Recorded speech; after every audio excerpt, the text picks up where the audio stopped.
जय Hind everyone, welcome to ground zero defence academy.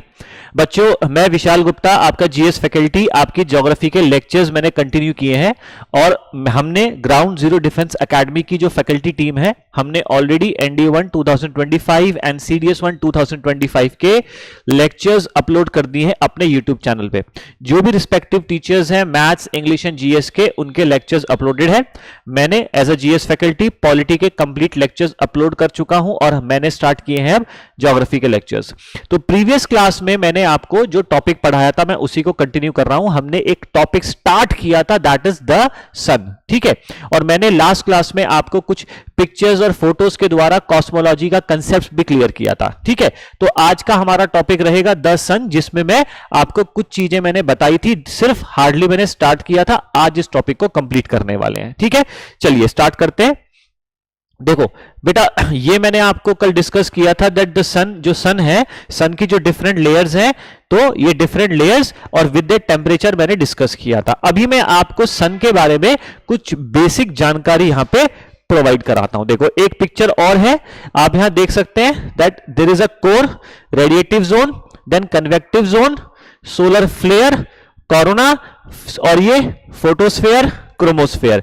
ये टैकोलाइन एक वर्ड दिया हुआ है। टैकोलाइन का मतलब होता है किसी भी दो लेयर के बीच का जो जंक्शन पॉइंट होता है, जो लेयर होती है, जो इंटरमीडिएट पॉइंट होते हैं, जो आपकी लाइन होती है, दैट इज कॉल्ड अ टैकोलाइन, है ना।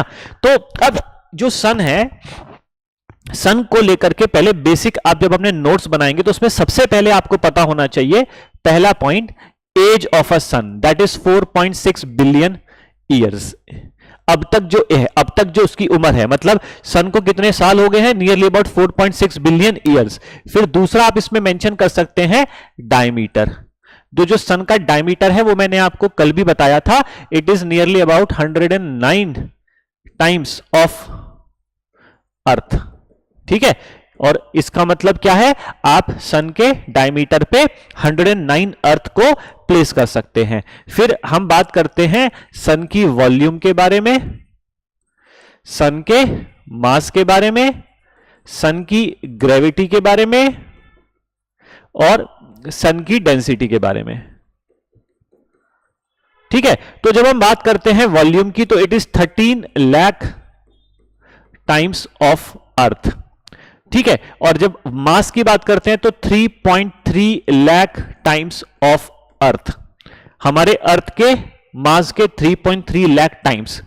फिर जब हम ग्रेविटी की बात करते हैं तो it is nearly about 28 times of Earth, okay.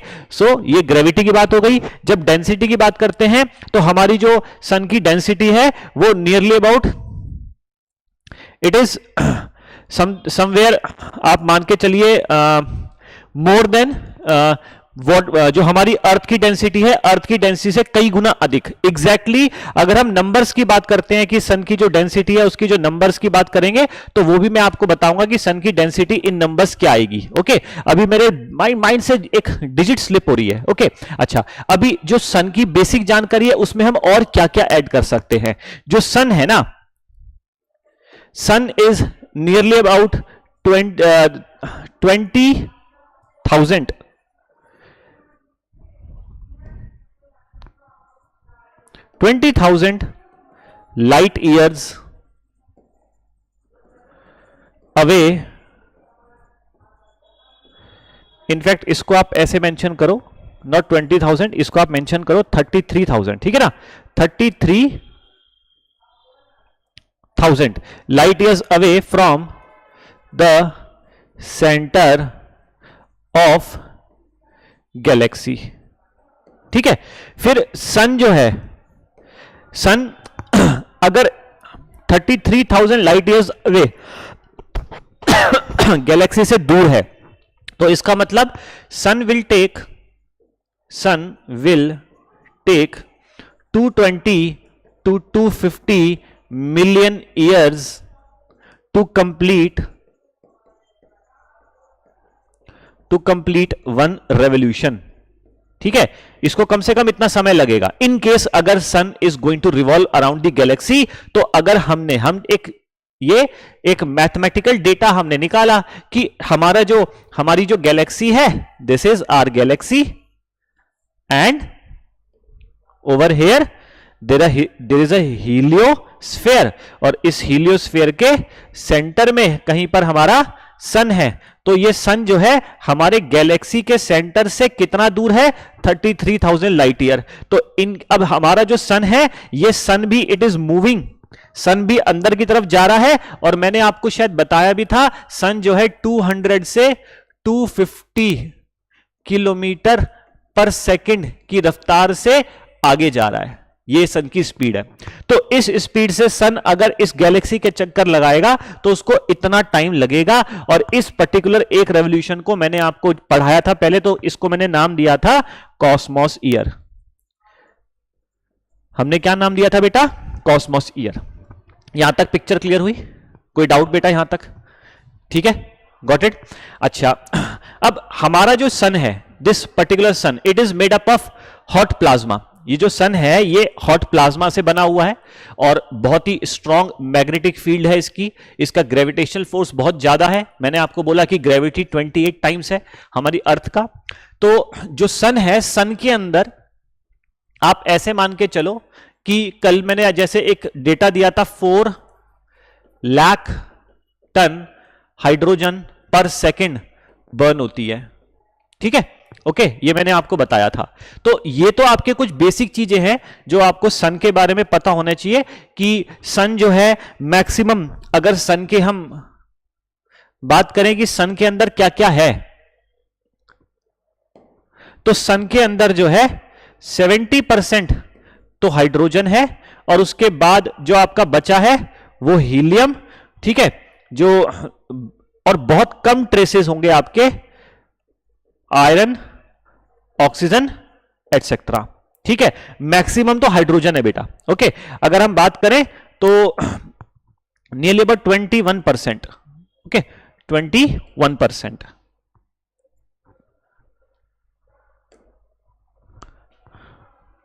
आप इसको बल्कि 28 ही लिख लो। ठीक है, 28%। 28% क्या है? Helium. Okay, so 70% hydrogen, 28% helium and traces of iron, oxygen etcetera, ये आपके अलग हैं। सो ये हमने सन के कुछ बेसिक स्ट्रक्चर के बारे में बात करा कि सन से संबंधित कुछ बेसिक फैक्ट्स। अब सन के बारे में अगर और हम देखें तो सूरज से संबंधित चीजें आपको मैं यहां बता देता हूं। एक डायग्राम बनाता हूं। जैसे एक ये कोर है, ठीक है, उसके कोर के बाद आपका एक रेडिएटिव जोन आएगा, रेडिएटिव जोन आ गया। फिर रेडिएटिव जोन के बाद एक कन्वेक्टिव जोन आएगा, ये कन्वेक्टिव जोन आ गया। कन्वेक्टिव जोन के बाद मैंने आपको बताया था देयर इज अ क्रोमोस्फेयर, एक क्रोमोस्फेयर आ गया। और क्रोमोस्फेयर के बाद आपका आता है कोरोना। तो दिस इज कोरोना। ये जो कोरोना है ना बेटा, this corona it is spread in lakhs of kilometre. और ये जो कोरोना है, इस कोरोना के बारे में भी आप ध्यान रखें, it can be seen during eclipse. ठीक है, अच्छा, सूरज जो है ना हमारा, सूरज को लेकर के एक चीज मैं आपको बता दूं, जैसे हमारी अर्थ रोटेट करती है तो सन इज ऑल्सो रोटेटिंग। तो सन का जो स्पीड है, सन की रोटेशनल स्पीड है, तो आप वो भी लिखना चाहते हैं लिख सकते हैं, करीब 7500 kilometre approximately per hour, 7516 kilometre, ये डेटा एग्जैक्ट नंबर है। तो आपको मैं बता रहा हूं करीब 7500 किलोमीटर पर आवर की रफ्तार से हमारा जो सन है वो रोटेट कर रहा है। ठीक है, अच्छा, अब क्या होता है, सन के अंदर का जो हाइड्रोजन है वो धीरे धीरे बर्न हो रहा है, हीलियम में कन्वर्ट हो रहा है, और बाहर की तरफ हाइड्रोजन जो स्प्रेड हो रखी है वो भी धीरे धीरे कन्वर्ट होगी। तो हमारे सन का जो ये कोरोना पार्ट है ये तो दिखता ही नहीं है। क्रोमोस्फेयर को हमने बोल दिया एटमॉस्फेयर है भैया, ये क्या है हमारा सन का एटमॉस्फेयर हो गया।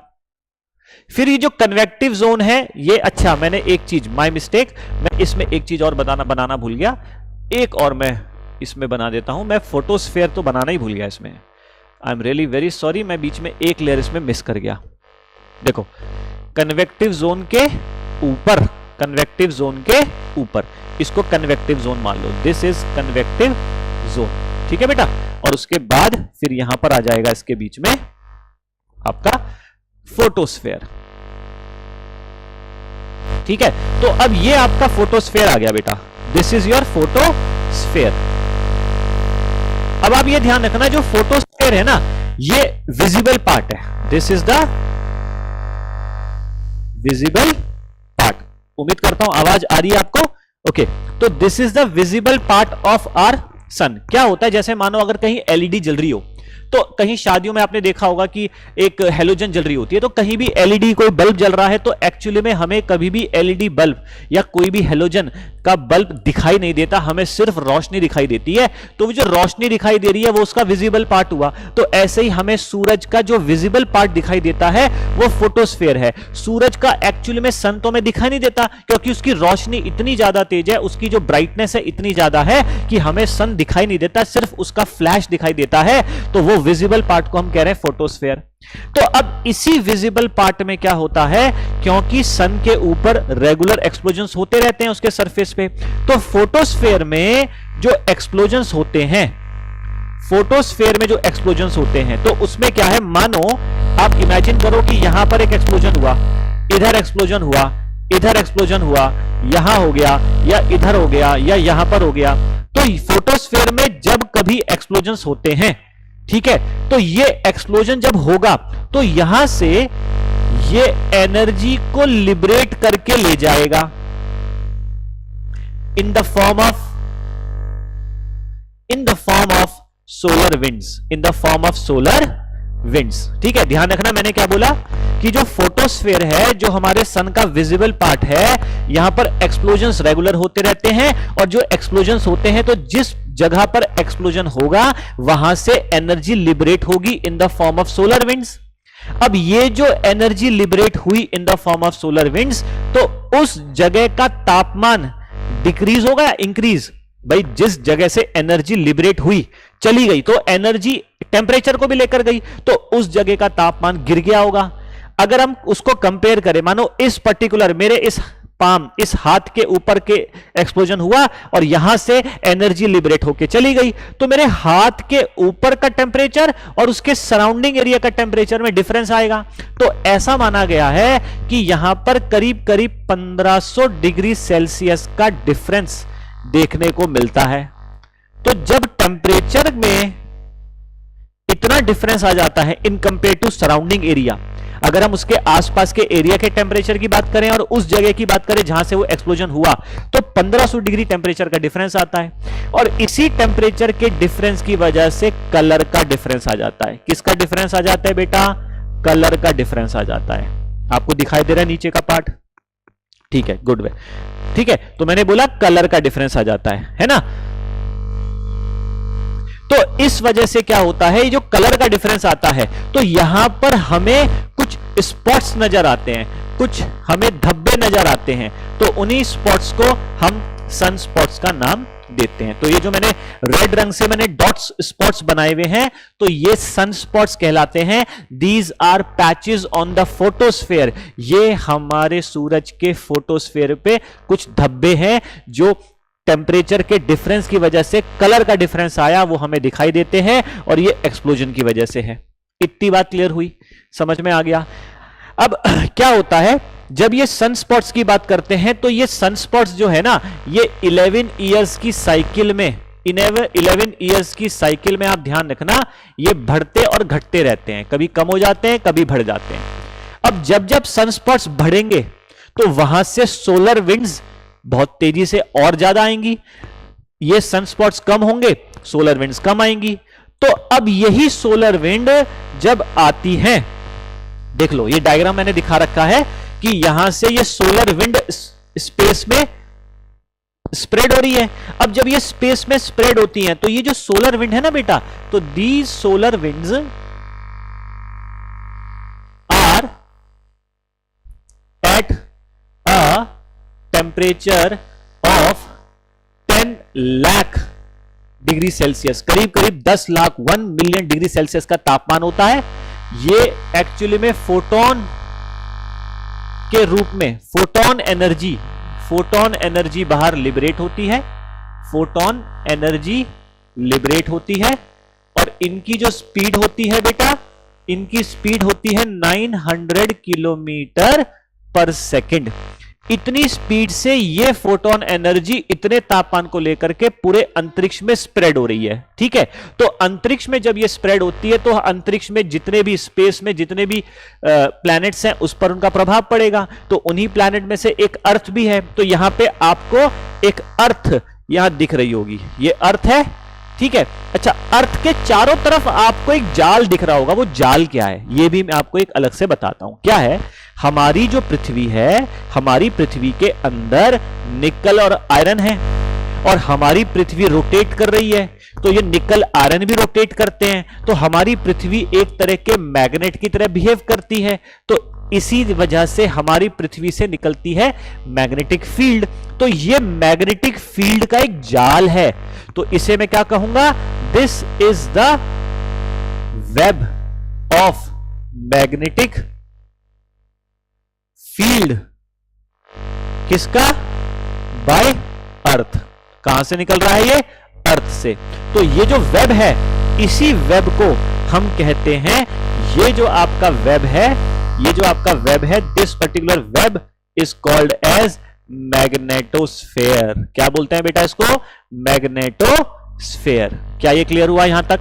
तो मैंने आपको बोला कि हमारे सूरज में जो सन स्पॉट्स हैं, वो सन स्पॉट से निकलने वाली सोलर विंड्स जब स्पेस में आती हैं तो ये क्या करती हैं? तो ये हमारे इस अर्थ के मैग्नेटोस्फेयर से टकराती है। ये जो अर्थ का मैग्नेटोस्फेयर है, ये क्या मैंने बताया, अर्थ के अंदर निकल आयरन है, तो अर्थ मैग्नेट की तरह बिहेव कर रही है। तो अर्थ से निकलती है magnetic fields, magnetic lines of forces, तो यही मैग्नेटोस्फेयर कहलाता है। तो इसी मैग्नेटोस्फेयर की वजह से पृथ्वी इस सूरज की तरफ से आने वाली इन सोलर विंड्स, इन फोटोन एनर्जी से बच पाते हैं। ये फोटोन एनर्जी बड़ी हार्मफुल है। इनफैक्ट अगर ये फोटोन एनर्जी धरती तक आ गई तो इलेक्ट्रॉनिक आइटम्स को, जितने भी आपके हैं प्रोडक्ट्स, उनको नुकसान पहुंचा सकती है। तो ये मैग्नेटोस्फेयर हमें प्रोटेक्ट करती है सोलर विंड्स के इन हार्मफुल रेडिएशन से। तो ये मैग्नेटोस्फेयर का, यहां मैं लिख देता हूं, ध्यान रखना, मैग्नेटोस्फेयर का इस सोलर विंड से जो इंटरेक्शन होगा, इनका जो एक इंटरेक्शन होगा, इनके बीच में जो इंटरेक्शन होगा, उसी इंटरेक्शन से हमें पोल्स पर, नॉर्थ पोल पर और साउथ पोल पर, नॉर्थ पोल पर और साउथ पोल पर हमें एक इवेंट देखने को मिलता है, एक ग्रीनिश कलर की लाइट।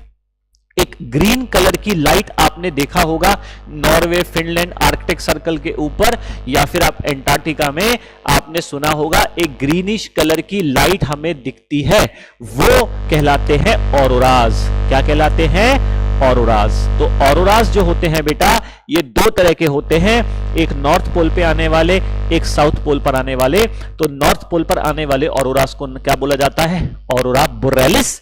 और साउथ पोल पर आने वाले को कहते हैं ऑरोरा ऑस्ट्रेलिस। इसको याद करने का भी इजी वे है, ऑस्ट्रेलिया हमारी पृथ्वी पर ऑस्ट्रेलिया साउथ में है, तो जो साउथ में, जो साउथ पोल में आएगा वो ऑरोरा ऑस्ट्रेलिस, और नॉर्थ पोल में जो आएगा ऑरोरा बोरेलिस। क्या यहां तक क्लियर हुआ? यहां तक कोई दिक्कत बेटा? बोलो फटाफट, एक बार इसको चेक करो जल्दी से और मुझे बताओ।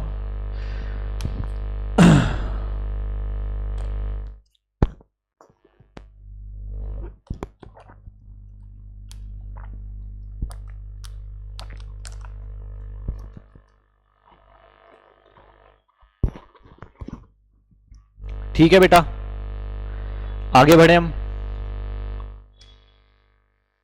चलो, तो मैंने आपको सन के बारे में जो बताया, यहां तक आपको क्लियर हुआ होगा। ठीक है, तो मैंने आपको पहले तो सन से संबंधित, सन के बारे में आपको लेयर्स बता दी थी, टेम्परेचर मैंने आपको बता दिया था। ठीक है, मैंने इनको डिस्क्राइब भी कर दिया था। ठीक है, मैंने कहा था it is spread till lakhs of kilometre, lakhs of kilometre तक स्प्रेड है, ये करीब 10,000 किलोमीटर तक स्प्रेड है। ये हमारा विजिबल पार्ट है।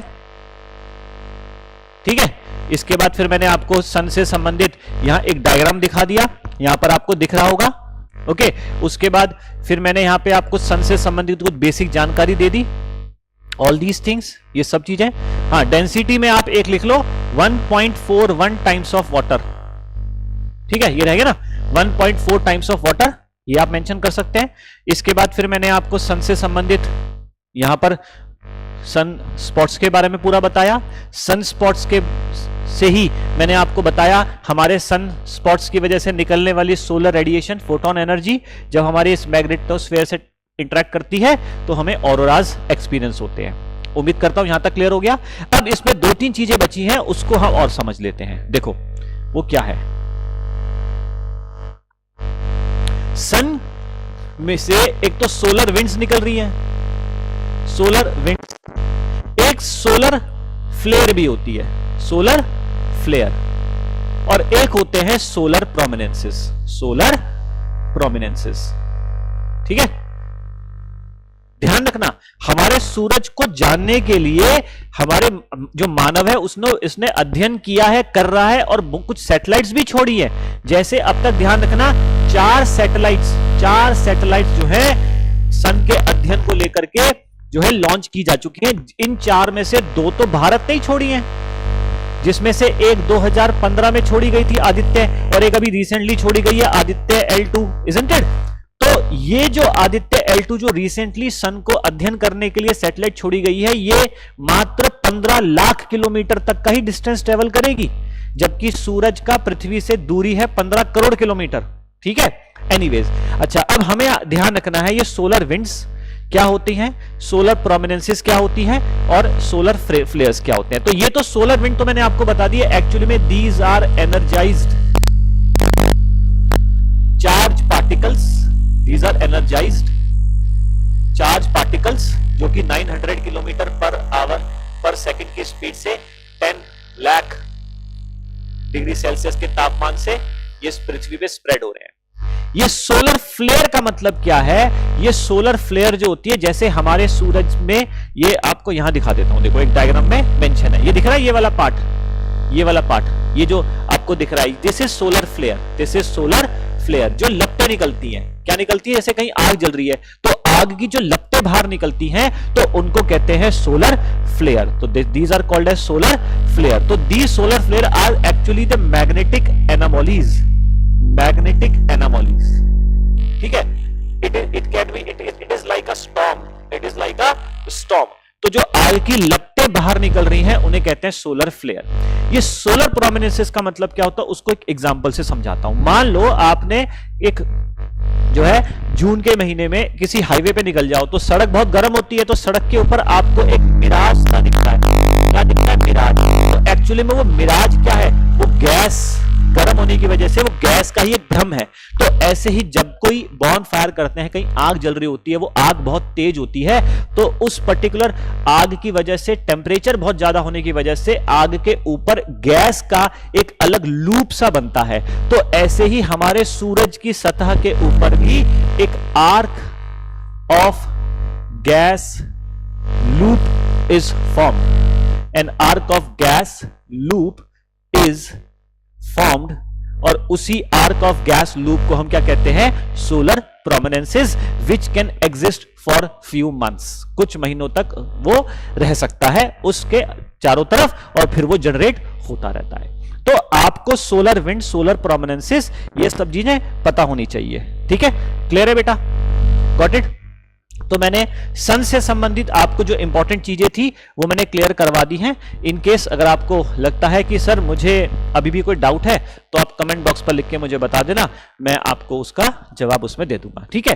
तो क्योंकि देखो होता क्या ना, बच्चे रेगुलरली मेरे को जैसे से कमेंट करते रहते हैं, तो मैं अगली वीडियो में उसके बारे में थोड़ा डिस्क्राइब करते रहता हूं। मेरी वीडियो में थोड़ा बहुत आपको चेंजेस इसलिए लगता है बिकॉज जो बच्चों की क्वेरीज हैं मैं उसके मुताबिक भी थोड़ा सा टॉपिक आगे पीछे करता रहता हूं। Okay, so this was all about the sun. ये मैंने आपको सन के बारे में जानकारी दी है।